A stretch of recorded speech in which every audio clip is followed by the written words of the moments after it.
এই জায়গায় কী হয়েছে, আর্মিরা ঢুকতে দিতে আসে না এই রাস্তা দিয়ে, কারণ এত ভিড় মানুষের যে আটে না। তারপরে যে ওখানে আছে 3 নম্বর 2 নম্বর 1 নম্বর গেট যে আছে, ওখানে তাদের টিকিট আছে, তাদেরকে ঢুকতে দিচ্ছে, এছাড়া ঢুকতে দিচ্ছে না।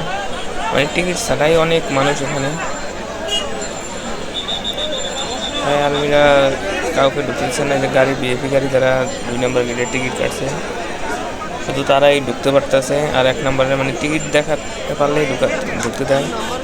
এই দেখুন মানুষ, হাজার হাজার মানুষ দাঁড়িয়ে আছে, কত মানুষ আজকে। আর টিকিট বিলাকে বিক্রি করা হয়, তাও ভুয়া। মানে সব কিছু টিকিট আছে অরিজিনাল, আর বেশিরভাগই ভুয়া টিকিট। মানে মানুষ ভুয়া টিকিট বানিয়ে আনে, মাঠে বিক্রি করে। 1500 টাকা 2000 টাকা 200 টাকার টিকিট, 600 টাকার টিকিট 4000 5000 টাকাও বিক্রি করা হয়।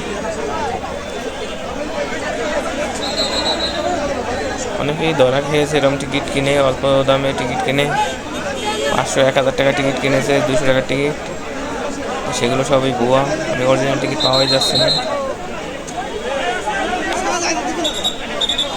এখানে ভিতরে আর্মিরা যেতে দিচ্ছে না,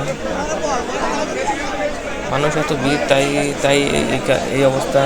তার কারণে এই মানুষকে ভিতরে যেতে দিচ্ছে না।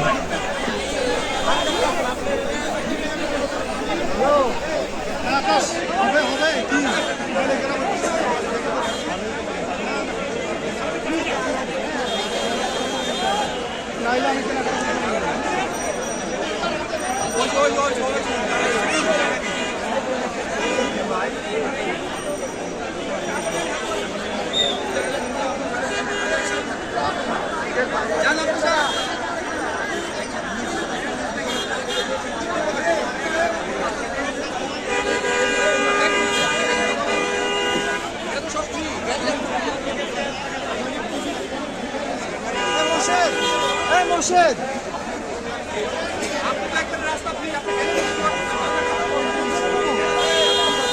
আপনি